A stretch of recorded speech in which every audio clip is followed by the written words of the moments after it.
ওসমান হাদি খুনের ঘটনায় দুই যে মূল অভিযুক্ত ছিল তাদেরকে বনগাঁ থেকে গ্রেপ্তার করেছে। নির্বাচনী প্রচারণায় গিয়ে আততায়ীদের হাতে প্রাণ হারিয়েছিলেন ইনকিলাব মঞ্চের আহ্বায়ক শরীফ ওসমান হাদি, আর তার বিচারের দাবিতে রাজপথে নেমেছিলেন বহু মানুষ। এমনকি সাবেক প্রধান উপদেষ্টা ডক্টর মোহাম্মদ ইউনূসও হাদির স্ত্রীকে দ্রুত বিচারের আশ্বাস দিয়েছিলেন।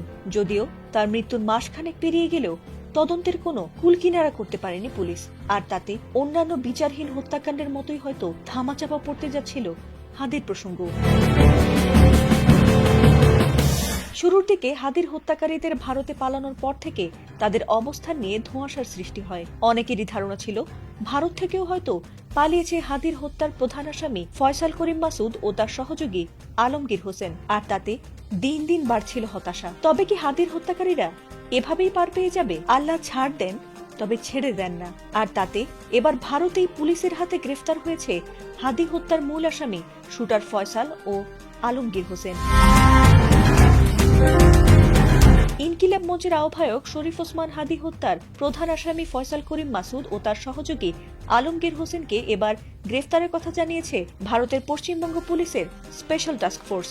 এসটিএফ এর সংবাদ বিজ্ঞপ্তির বরাতে বার্তা সংস্থা এএনআই এর প্রতিবেদনে এ তথ্য জানানো হয়েছে। ওই বিজ্ঞপ্তিতে বলা হয়েছে, শনিবার রাতে পশ্চিমবঙ্গের উত্তর 24 পরগনা জেলার বনগাঁ থেকে তাদের গ্রেফতার করা হয়েছে।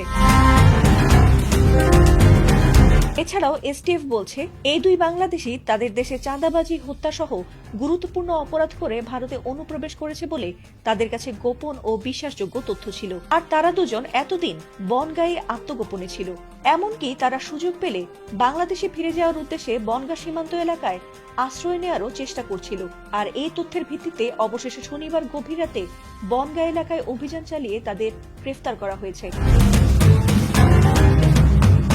প্রাথমিক জিজ্ঞাসাবাদে পাওয়া তথ্যের বরাতে পশ্চিমবঙ্গ পুলিশের স্পেশাল টাস্ক ফোর্স জানিয়েছে, ফয়সাল করিম মাসুদ ও তার সহযোগী আলমগীর হোসেন বাংলাদেশের রাজনৈতিক কর্মী ওসমান হাদিকে হত্যা করে ভারতে পালিয়ে যায়। তারা মেঘালয় সীমান্ত দিয়ে অবৈধভাবে ভারতে প্রবেশ করে এবং ভারতের বিভিন্ন স্থানে ঘোরাফেরার শেষ পর্যন্ত পশ্চিমবঙ্গের বনগাঁয়ে আসে বাংলাদেশে আবারও লুকিয়ে ফেরার উদ্দেশ্যে। এ বিষয়ে তাদের নামে মামলা দায়ের করা হয়েছে এবং আদালতে হাজির করার পর তাদের পুলিশ হেফাজতে পাঠানো হয়েছে বলে জানিয়েছে সেখানকার পুলিশ।